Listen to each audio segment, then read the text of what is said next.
अस्सलाम वालेकुम, आप देख रहे हैं नेक्स्ट सॉल्यूशन का यूट्यूब चैनल और मैं हूं मुश्ताक मुश्ताक।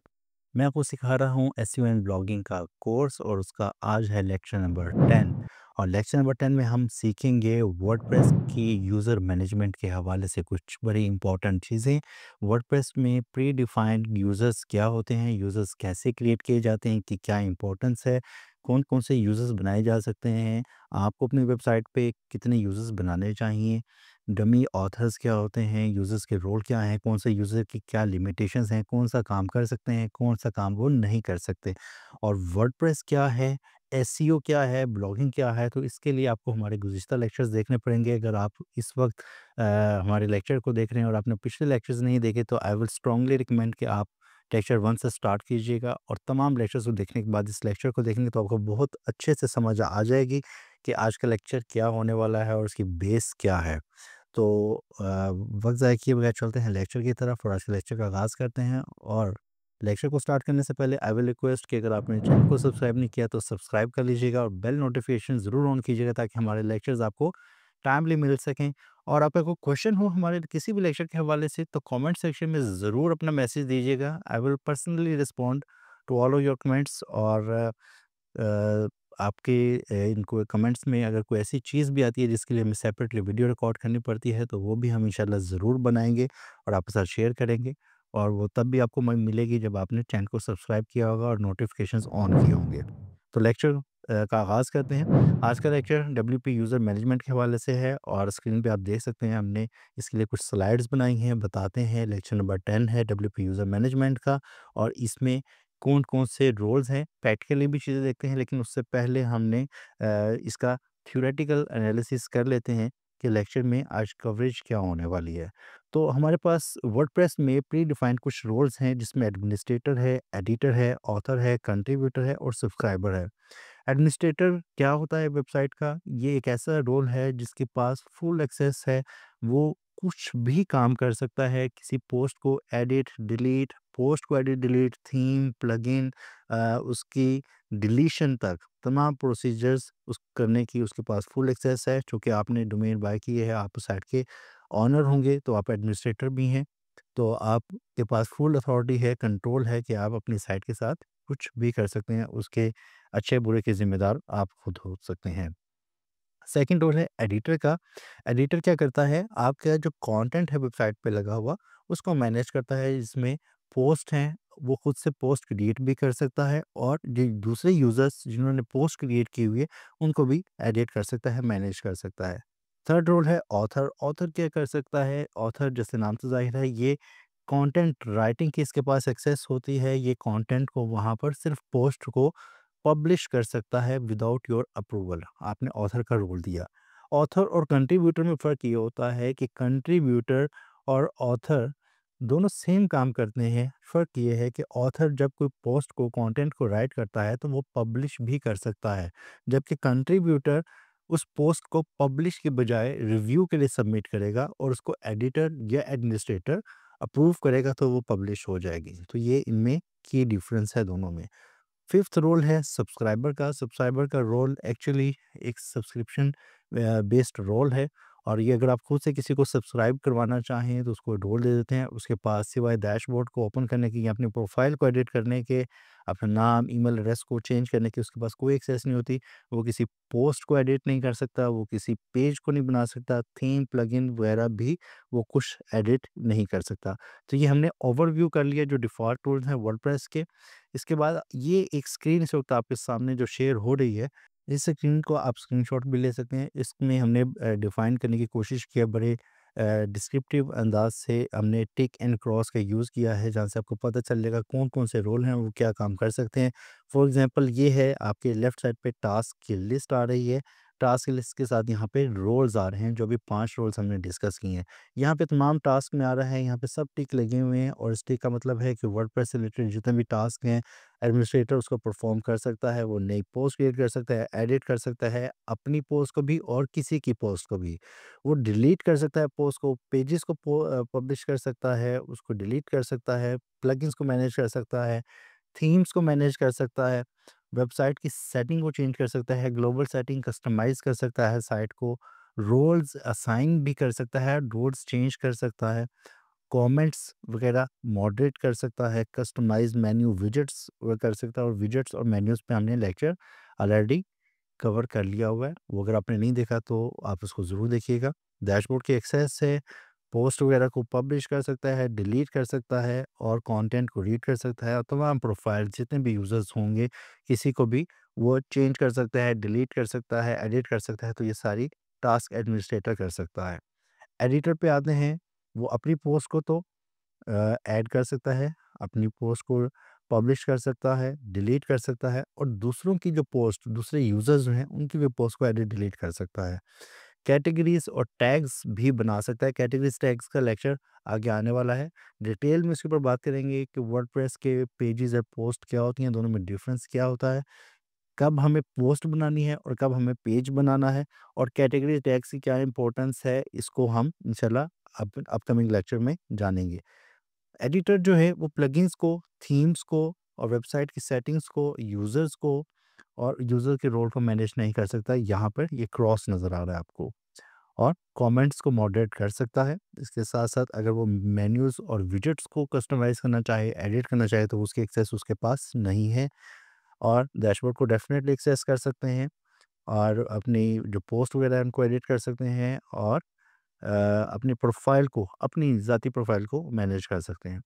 ऑथर पे ऑथर क्या कर सकता है, अपनी पोस्ट को ऐड न्यू पोस्ट कर सकता है, एडिट ऑन पोस्ट, अपनी ही क्रिएट करदा पोस्ट है उसको फ्यूचर में किसी भी टाइम पे अगर वो एडिट करना चाहे तो वो कर सकता है, और दूसरों की पोस्ट को एडिट नहीं कर सकेगा ऑथर।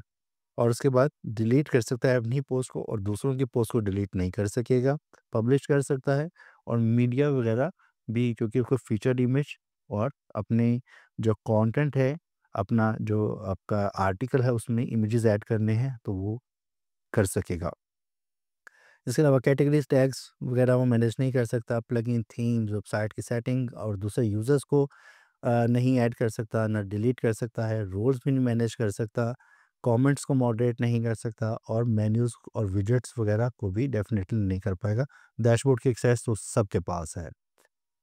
इसी तरीके से अब कंट्रीब्यूटर पे आ जाए तो कंट्रीब्यूटर भी ये सारे काम कर सकता है। अब ऑथर और कंट्रीब्यूटर का फ़र्क यहाँ से जान लीजिए कि ये अदर्स पोस्ट डिलीट नहीं कर सकता और पब्लिश नहीं कर सकता। पब्लिश नहीं कर सकता तो ये वो चीज़ है जो मैंने आपको ओवरव्यू में बताई थी कि ये पोस्ट वगैरह को सबमिट करेगा रिव्यू के लिए। अब रिव्यू करने के बाद एडिटर उसको चेक करेगा कि क्या ये पॉलिसी के मुताबिक है, और अगर वो ओके है, उसमें कोई करेक्शन की ज़रूरत नहीं है, तो वो अप्रूव कर दिया जाएगा। अदरवाइज़ उसकी एडिटिंग के लिए उसको कह दिया जाएगा कि आपने जो पोस्ट यहाँ पे प्लेस की है, ड्राफ्ट में है, और रिव्यू के लिए उसमें इश्यूज़ हैं, उसको फिक्स करें। सब्सक्राइबर के पास तमाम क्रॉस हैं, कोई रोल नहीं है, सिर्फ़ वो डैशबोर्ड को एक्सेस कर सकता है, कंटेंट को रीड कर सकता है, और अपनी ही प्रोफ़ाइल को मैनेज कर सकता है, सिर्फ़ ये सब्सक्राइबर के रोल है। तो ये एक स्क्रीनशॉट इस वक़्त जो आप देख रहे हैं, ये आपको पूरा डिफ़ाइन कर रहा है एक सिंगल स्क्रीन में कि तमाम यूज़र्स की कौन-कौन सी लिमिटेशंस हैं और क्या-क्या काम वो कर सकते हैं। अब इसको अगर हम प्रैक्टिकली देखें तो प्रैक्टिकली इसके देखने के लिए हमें जाना पड़ेगा अपने वर्डप्रेस के डैशबोर्ड में। वर्डप्रेस का डैशबोर्ड में हम आ चुके हैं, और यहाँ पर आप देखिएगा साइड बार में यूज़र्स की ऑप्शन यहाँ पे आपको नज़र आ रही है। यूज़र्स पे क्लिक करेंगे तो जितने भी यूज़र इस वक्त इस साइट के बने होंगे, इस वक्त एक यूज़र है वो आपको नज़र आ रहा है, एडमिन है, क्योंकि हम खुद एडमिन है और अपनी साइट के तमाम काम कर रहे हैं, इस वजह से एक एडमिन का यूज़र आपको नज़र आ रहा है। एडमिन का ईमेल एड्रेस ये नज़र आ रहा है आपको, और साथ में आपको नज़र आ रहा है कि इस एडमिन की 4 पोस्ट भी पब्लिश हो चुकी हैं, और ये 4 पोस्ट कौन-सी हैं? ये वो पोस्ट हैं जो हमें थीम के साथ मिली हैं, वो भी एडमिन के नाम के साथ अटैच हो चुकी हैं। अब हम अगर किसी यूज़र को एडिट करना चाहें या व्यू करना चाहें तो यहाँ पे इसकी ऑप्शंस नीचे आपको नज़र आ रही हैं, एडिट या व्यू की। फिलहाल हम एडिट और न्यू को बाद में डिस्कस करेंगे। एक नया यूज़र ऐड करते हैं और देखते हैं वो कैसे करते हैं। ऐड न्यू यूज़र का बटन दबाएँगे। यहाँ पे आपको यूज़र नेम देना पड़ेगा, जिसका देने फॉर एग्ज़ाम्पल मैं एक यूज़र क्रिएट करता हूँ अशफ़ाक नाम से। ईमेल एड्रेस, जो भी अशफ़ाक का ईमेल एड्रेस है, जो भी आपके यूज़र का है, ये मैंने ईमेल एड्रेस टाइप कर दिया। और first name, last name, website ये ऑप्शनल फ़ील्ड है। फिल कर देंगे तो ठीक है, नहीं करेंगे तो भी कोई इशू नहीं है। तो मैं यहाँ पर इसको क्विकली फिल भी कर देता हूँ। ये हमने तीनों चीज़ें मेंशन कर दी हैं। यहाँ पे जनरेट पासवर्ड की ऑप्शन आपको नज़र आ रही है। आपको पासवर्ड जनरेट पे क्लिक करते हैं तो वो एक स्ट्रॉन्ग सा पासवर्ड ऑटोमेटिकली जनरेट करके आपको दे देगा, या आप इसको डिलीट करके खुद से भी पासवर्ड टाइप कर सकते हैं। तो बेहतर यही है कि आप एक स्ट्रॉन्ग पासवर्ड जनरेट करें, और इसके बाद यहाँ पर एक नीचे चेक की ऑप्शन आपको नज़र आ रही है जिसमें लिखा हुआ है कि send the new user an email about their account. अब अगर इसको चेक रखेंगे तो ऐड न्यू यूज़र का बटन दबाने पे यूज़र क्रिएट हो जाएगा, और उस यूज़र को इस ईमेल एड्रेस पे ईमेल चली जाएगी कि आपको इस वेबसाइट की एक्सेस मिल गई है। उससे पहले यहाँ पर एक रोल भी है कि ये जो यूज़र हम क्रिएट कर रहे हैं इसको रोल कौन-सा देना है। तो सब्सक्राइबर है, कंट्रीब्यूटर है, ऑथर, एडिटर, एडमिनिस्ट्रेटर। अब आपने जिस बंदे को, जिस शख्स को अपनी साइट की एक्सेस देनी है, ये देखते हुए कि उसको आपने कौन-सा रोल असाइन करना है।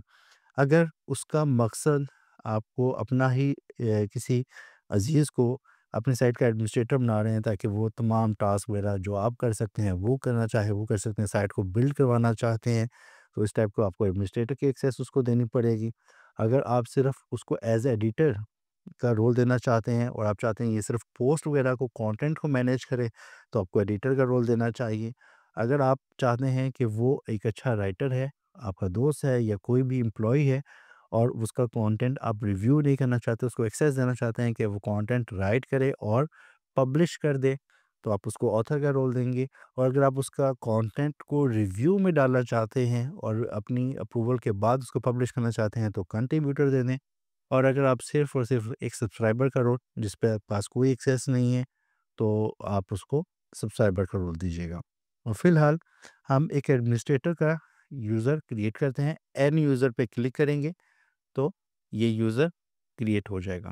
अभी हमारे पास एक यूज़र था, क्रोम आपको नोटिफ़ाई करेगा तो सेफ्टी के लिए आप इसको सेव भी कर सकते हैं, तो मैं इसको सेव कर लेता हूँ।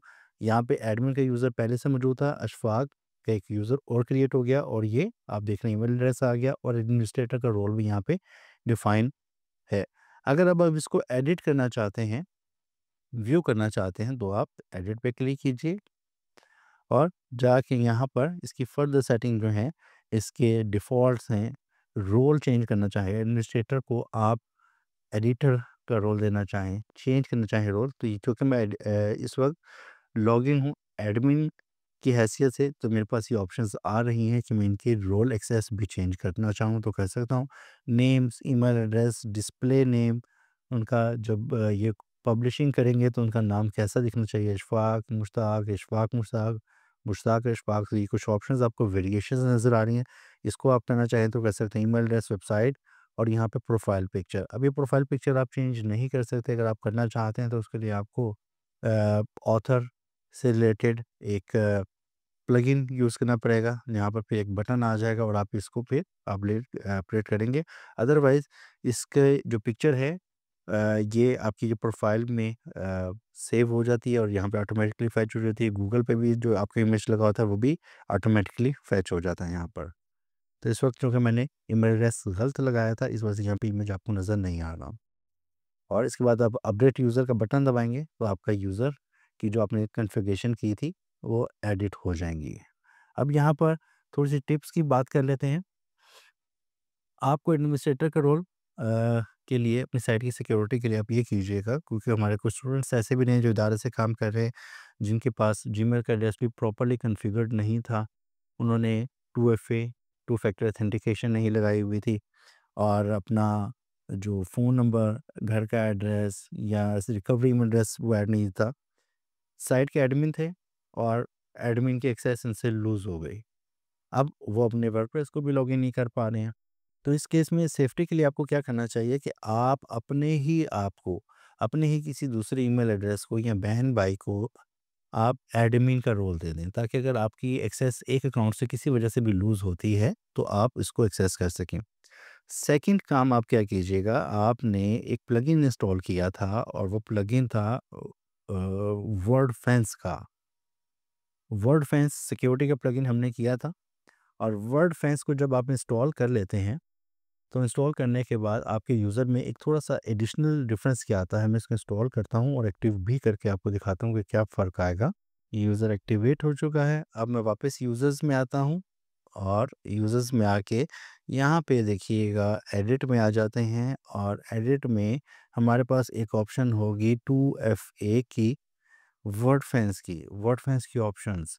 यहाँ पे क्लिक करेंगे तो आपको वर्ड फैंस की आपकी कॉन्फ़िगरेशन आपको करनी पड़ेगी और कॉन्फ़िगरेशन के लिए आपको क्या चाहिए, अपना ईमेल एड्रेस चाहिए, उसका फ्री लाइसेंस आप ले सकते हैं। फॉर एग्ज़ाम्पल मैं इसको ट्राई करता हूँ, इस वक़्त मैं वर्ड फैंस में आ चुका हूँ, कहते हैं जी इंस्टॉलेशन को रिज़्यूम में करें, हम कर लेते हैं और इसको सेटअप भी करके देख सकते हैं, गेट योर वर्डप्रेस लाइसेंस। तो लाइसेंस ज़रूर आप ले लें लेकिन फ्री लाइसेंस आपको चाहिए। ये फ्री है, $119 $490 $950, तो ये हम इसमें फ्री को गेट फ्री लाइसेंस पे क्लिक करते हैं और यहाँ पर कह रहे हैं कि अगर आपको रियल टाइम प्रोटेक्शन चाहिए तो आपको प्रो वर्जन बाय करना पड़ेगा, अदरवाइज़ आपको 30 डेज़ की जो प्रोटेक्शन की जो अपडेटेड जो अलर्ट्स होंगे, थ्रेट्स होंगी, उसकी रिकवरी मिलेगी। तो आप ओके कीजिएगा, यहाँ पे अपना ईमेल एड्रेस टाइप कीजिएगा और ईमेल एड्रेस टाइप करने के बाद आपको यहाँ पर ये बटन दबाना पड़ेगा, एग्री करना पड़ेगा और रजिस्टर करना पड़ेगा। यस कर दीजिएगा तो ही आपको मिलेगा, रजिस्टर करेंगे तो अब ये ईमेल मेरे ईमेल एड्रेस पे एक आएगी जिसमें की होगी और इस पे हम चले जाते हैं अपने ईमेल एड्रेस पे। जी, वर्डप्रेस की ईमेल आ गई है और इस ईमेल में हमारे पास यहाँ पे लाइसेंस की हमें मिल जाएगी और ये की यहाँ पर मैनुअल इंस्टॉलेशन की नज़र आ रही है, इसको हम कॉपी कर लेते हैं और अपने यहाँ पर वर्डप्रेस पे डैशबोर्ड पे चले जाते हैं, इंस्टॉल एंड एग्जिस्टिंग लाइसेंस पे क्लिक करते हैं, ईमेल एड्रेस टाइप कीजिएगा। ईमेल एड्रेस टाइप करने के बाद आपको यहाँ पर लाइसेंस की पेस्ट करने को मिलेगी, यहाँ पे पेस्ट कीजिएगा और यस कर दें और इंस्टॉल लाइसेंस कर दें। अब इसकी इंस्टॉलेशन कंप्लीट हो चुकी है। इसका लाइसेंस हमने फ्री लाइसेंस इसको इंस्टॉलेशन की रिक्वेस्ट दी है, कुछ टाइम ये थोड़ा सा लेगा और उसके बाद ये इंस्टॉल हो चुका है। गो टू डैशबोर्ड कीजिएगा, अब आपके पास पूरे वर्डप्रेस की जो सेटिंग है आप यहाँ पे इसको कॉन्फ़िगर कर सकते हैं। Brute force, login attempts, 2FA two factor authentication, जैसे कि आप लोगों ने जीमेल पे या फेसबुक पे कॉन्फ़िगर की होगी कि आप अपनी साइट को लॉगिन करने के लिए आप जैसे ही उसको पासवर्ड लगाते हैं तो वो आपसे कहेगा कि अपने मोबाइल पे आपका कोड आएगा, उस कोड को आपको लगाना पड़ेगा, तो ही आप लॉगिन कर पाएँगे। तो ये 2 फैक्टर्स के साथ ही आप इनेबल कर पाएँगे। अभी फ़िलहाल हम इसको कॉन्फ़िगर नहीं करते हैं, लेकिन यहाँ पे यूज़र्स में वापस आ जाते हैं और यूज़र्स में आके देखते हैं कि कैसे हमारी जो सेटिंग्स हैं वो अफ़ेक्ट होंगी। यहाँ पर आपको नज़र आएगा, वर्डफेंस पे चले जाइए, एडिट वर्डफेंस ऑप्शन और यहाँ पे टू फैक्टर ऑथेंटिकेशन को आपको इनेबल करना पड़ेगा और टू फैक्टर ऑथेंटिकेशन की जो सेटिंग है वो यहाँ पर आपको मिलेंगी फायरवॉल और लॉगिन सिक्योरिटी ऑल ऑप्शंस में आइए। जी, लॉगिन सिक्योरिटी में हम आ गए हैं। लॉगिन सिक्योरिटी में ये आपको एक कैप्चा यहाँ पे नज़र आ रहा है और ये क्यूआर कोड है। क्यूआर कोड के साथ यहाँ पे कोड्स है, इसको आप डाउनलोड कर सकते हैं फ्यूचर में यूज़ के लिए और आपको अपने मोबाइल से इसको स्कैन करना होगा। आपको गूगल की ऑथेंटिकेटर ऐप इंस्टॉल करनी पड़ेगी अपने मोबाइल में और उसके बाद इसको स्कैन करेंगे तो ये वहाँ पे कोड जनरेट हो जाएँगे और वो कैसे होते हैं वो आप ट्राई कीजिएगा। इस वक़्त मैं मोबाइल आपको स्क्रीन पे नहीं दिखा पाऊँगा। तो ये आप इस क्यूआर कोड को स्कैन करेंगे, स्कैन करने के बाद उस पे जैसे ही ऐड हो जाएगा आपके ऑथेंटिकेटर ऐप में तो उस पे कुछ 6 डिजिट कोड जनरेट होगा। 6 डिजिट कोड यहाँ पे आपने पेस्ट करना है और एक्टिवेट का बटन दबाना है। अब आपके फ़ोन के साथ लिंक हो गई आपकी वेबसाइट, आप पासवर्ड भी एंटर करेंगे तो भी साइट लॉगिन नहीं होगी और इससे आपकी साइट हैक होने से भी काफ़ी हद तक बच सकती है। अब इसको अपने कॉन्फ़िगर करने के बाद आप यूज़र को भी 2FA इनेबल कर सकते हैं और बिल्कुल ऐसे ही करेंगे जैसे अभी आपने करके देखा। तो ये आपका एक एडिशन फैक्टर यहाँ पे नज़र आ रहा है, इनएक्टिव, नॉट अलाउड, ये 2FA स्टेटस यहाँ पे आपको नज़र आ रहा है। एडमिन में जाते हैं, एडिट करते हैं क्योंकि मैं एडमिन हूँ और मैं एडमिन के अकाउंट से लॉगिन हूँ, तो यहाँ से यहाँ पे एक्टिवेट 2FA अगर मैं बटन दबाऊँगा तो मुझे कॉन्फ़िगरेशन की सेटिंग पे दोबारा ले जाएगा और वहाँ पे जाके मुझे स्कैन करना पड़ेगा, तो मेरा 2FA इनेबल हो जाएगा। तो ये था एक यूज़र की सेटिंग। अगर आप फर्दर यूज़र भी ऐड करना चाहें, आप मल्टीपल यूज़र ऐड कर सकते हैं। ऐड न्यूज़ यूज़र पे क्लिक कीजिए और एक नया यूज़र क्रिएट कीजिए, उसके नाम, सारी फ़ील्ड वगैरह ऐड करने के बाद आप उसको रोल दे देते हैं। अब आप जो लोग जीबीबी का काम कर रहे हैं या जो गेस्ट ब्लॉगिंग की सर्विसेज़ सेल कर रहे हैं, वो उनमें से आपने कुछ लोगों को कहते सुना होगा मेरे पास ऑथर अकाउंट है। अब ऑथर अकाउंट की मार्केट में भी अब यहाँ पे अब यूज़र रोल के हिसाब से अगर इस एंगल से सोचिए, यहाँ पे 2 टाइप से हो सकती हैं। कुछ यूज़र हैं, वो कहते हैं जी कि आपको इंस्टेंट लिंक मिल जाएगा। अब इंस्टेंट लिंक मिलने का मतलब ये है कि उसके पास रियल में ऑथर अकाउंट है और वो खुद से कंटेंट जो भी क्लाइंट है उसको मिलता है, वो साइट पे पोस्ट में जाके लॉगिन करके पब्लिश कर देगा और लिंक जो है वही कस्टमर के साथ शेयर कर देगा। लेकिन अगर उसमें टाइम लग रहा है उसको, तो इसका मतलब है उसके पास ऑथर अकाउंट नहीं है, उसके पास कंट्रीब्यूटर अकाउंट है और कंट्रीब्यूटर अकाउंट में उसकी पोस्ट जो भी वो पब्लिश कर रहा होगा रिव्यू में जाएगी, रिव्यू के बाद वो पब्लिश होगी। तो इस केस में उसको टाइम भी लग सकता है। तो जब कभी आपका इत्तेफ़ाक हो, आप किसी भी वेबसाइट का ऑथर अकाउंट लेना चाहें, तो उससे ये डील ज़रूर तय कर लीजिएगा। आपको मालूम हो जाए कि आपको आइदर ऑथर अकाउंट मिलेगा या कंट्रीब्यूटर अकाउंट मिलेगा। आपको पास पब्लिशिंग एक्सेस मिलनी है या नहीं मिलनी। और अपनी साइट के लिए अगर आप किसी को रोल देना चाहें, तो आई वुड रिकमेंड कि अपनी साइट की सिक्योरिटी के लिए और अपने साइट की जो कंटेंट की क्वालिटी के लिए आपको रिकमेंडेड है कि आप उसको कंट्रीब्यूटर का रोल दें।